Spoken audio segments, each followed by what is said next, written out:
Hey everyone, welcome back. Quick question. Have you ever solved a problem using recursion, DP, backtracking, and realized it could be done in 5 lines? Yeah.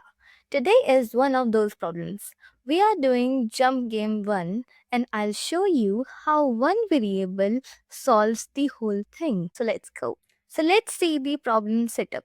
You are given an array nums and each number tells you from this index how far can I jump. You start at index 0 and our goal is can you reach the last index? We have to return true or false. Simple rules and powerful logic. Let's think from first principles. From 0. When am I allowed to jump from somewhere? Only if I can stand there first, right? So every index has two states. Either it's reachable or it's unreachable. If it's unreachable, it is useless.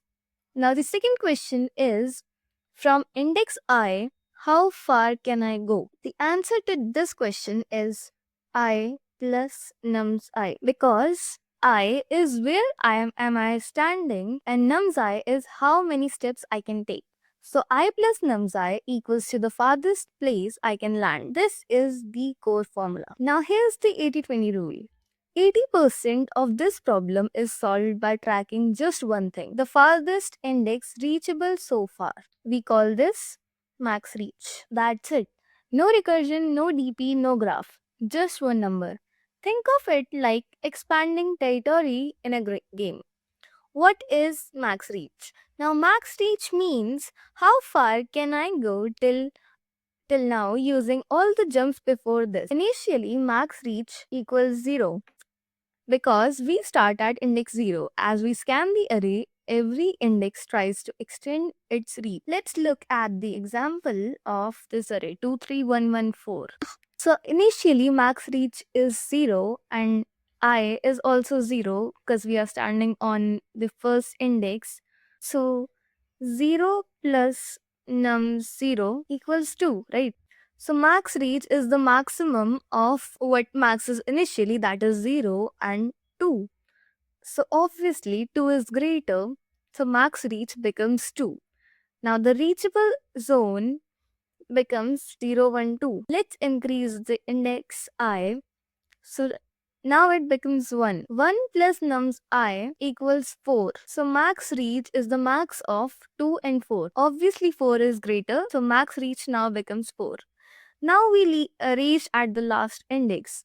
Because we are standing at the last index, we return true. But before using any index, we check if I is greater than max reach. Means I can't even stand here. Then how will I jump from here? It is impossible, right? So return false immediately. This saves time. Let's look at a failing case. We stand at index 0, our max reach becomes 3. When we reach at 3, 4 is greater than 3.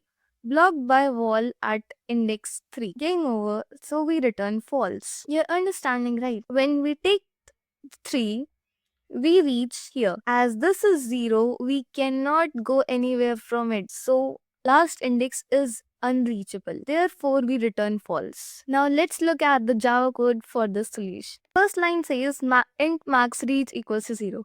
We store how far we can reach so far. Initially, only index 0 is reachable. Our second line is for int 0, I less than nums length I plus plus. We scan from left to right. Why? Because reachability flows forward. Now the if condition, if I is greater than max reach, we return false. Why? Because if current index is outside reachable zone, we are stuck.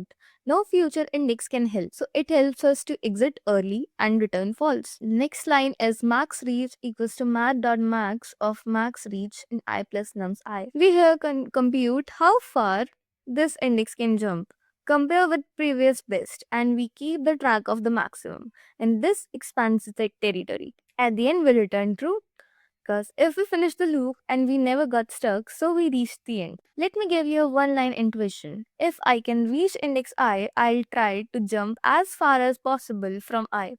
If I ever can't stand on an index, I'm done. That's Jump Game. If this helped, like and subscribe. Next video will be Jump Game 2 with minimum jumps. Until then, Think greedy, think first principles, and keep leveling up. I'll see you in the next video. Until then, bye bye.